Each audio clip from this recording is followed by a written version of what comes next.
بسم اللہ الرحمن الرحیم۔ دربار یزید میں اہل بیت کے لٹے ہوئے قافلے کا داخلہ، اور شمر لعین جب اہل بیت کو لے کر دربار میں داخل ہونے لگا اور جناب زینب کی نظر یزید کے دربار پر پڑی جہاں نامحرموں کا ہجوم تھا اور لوگ خوشیاں منانے میں مصروف تھے، یہ دیکھ کر بی بی زینب نے فرمایا، یہ کس کی مجال جو مجھے یہاں سے لے جائے؟ اور شمر کا یہ طریقہ کار تھا کہ جناب زینب سے کوئی بات منوانا چاہتا تھا تو مولا زین العابدین کو تازیانے مارتا تھا۔ جب اس نے دیکھا کہ بی بی زینب دربار میں داخل ہونے پر آمادہ نہیں، اس نے مولا زین العابدین کی پشت پر تازیانے مارنا شروع کر دیا اور کہا، اپنی پھوپھی زینب سے کہو کہ دربار میں داخل ہو جائیں۔ راوی کہتا ہے کہ جب شمر مولا زین العابدین کی پشت پر تازیانے مار رہا تھا تو جناب زینب نے فرمایا، اے شمر، بیمار کی پشت پر تازیانے کیوں مارتا ہے؟ میں دربار میں داخل ہو جاؤں گی۔ مولا زین العابدین نے فرمایا، پھوپھی اماں، کیا آپ دربار میں داخل ہو جائیں گی؟ اس پر جناب زینب نے فرمایا، بیٹا، مجھے اس وقت بابا کی وصیت یاد آ گئی کہ جب وقت شہادت تھا اور آپ نے وصیت فرمائی تھی اور فرمایا، زینب، کربلا میں وہ وقت تمہارے لیے بہت مشکل ہوگا جب تم دربار میں داخل ہوگی۔ بیٹی، اس وقت تم ہمیں یاد کرنا، تمہاری مشکل آسان ہو جائے گی۔ جناب زینب نے 3 بار اپنے بابا مشکل کشا کو آواز دی اور دربار میں داخل ہو گئیں۔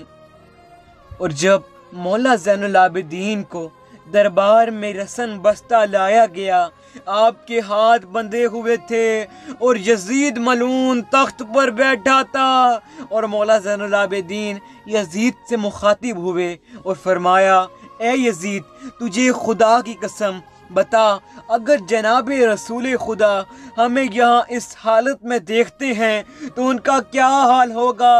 اسی دوران سر مولا حسین یزید کے سامنے رکھا گیا، اور جیسے ہی بی بی زینب کی نظر مولا حسین کے سر پر پڑی تو آپ نے ایسا درد انگیز گریہ کیا کہ اسے سن کر دل بے چین ہو گئے۔ اس وقت دربار میں موجود لوگ زاروں قطار رو رہے تھے۔ اسیران کربلا کی دربار میں آمد سے پہلے یزید نے دربار کو خوب آراستہ کیا۔ اسیران آل محمد کو باہر رکھا گیا۔ یہ 3 گھنٹے تک دربار کے دروازے پر اس انتظار میں روکے گئے کہ ابھی دربار کی آرائش مکمل نہیں ہوئی، اسی وجہ سے دربار میں آنے کی اجازت نہیں مل رہی تھی۔ اور جب یزید کی طرف سے دربار میں داخلے کی اجازت ملی تو محضر ابن ثعلبہ نے کہا، عزت امیر کی قسم، ہم نے ابو تراب کے خاندان کے ہر چھوٹے بڑے کو قتل کیا اور کوشش ہے ان میں سے کوئی نہ بچے۔ اس کے بعد ان لوگوں نے واقع کربلا کی تفصیل بیان کی۔ اس وقت مولا حسین کا سر شمر کے ہاتھوں میں تھا۔ روایت ہے کہ سر مظلوم زہرا جرا بن قیس ملعون کے ہاتھ میں تھا، اور اس لعین نے سر کو بجائے رکھنے کے یزید کی طرف ہوا میں اچھال کر کہا، یہ ہے باغی کا سر۔ اس کے بعد اس ملعون نے واقع کربلا کی تفصیل بیان کی۔ اس کے بعد سر انور مولا حسین یزید کے سامنے رکھا گیا۔ مولا زین العابدین نے سر انور کو دشت میں دیکھا تو جو کیفیت آپ پر رنج و غم کی گزری وہ آپ کبھی نہ بھولے۔ ماں بہنوں کا بازار میں جانا،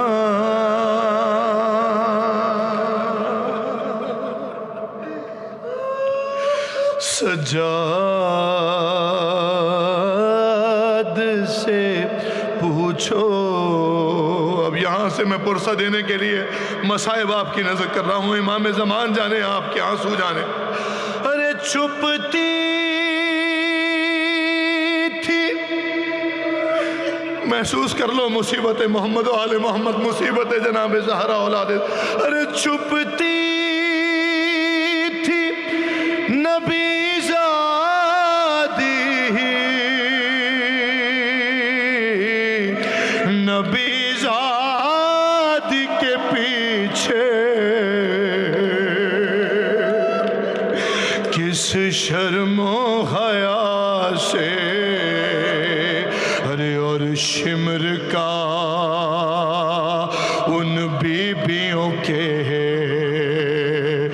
نام بتانا۔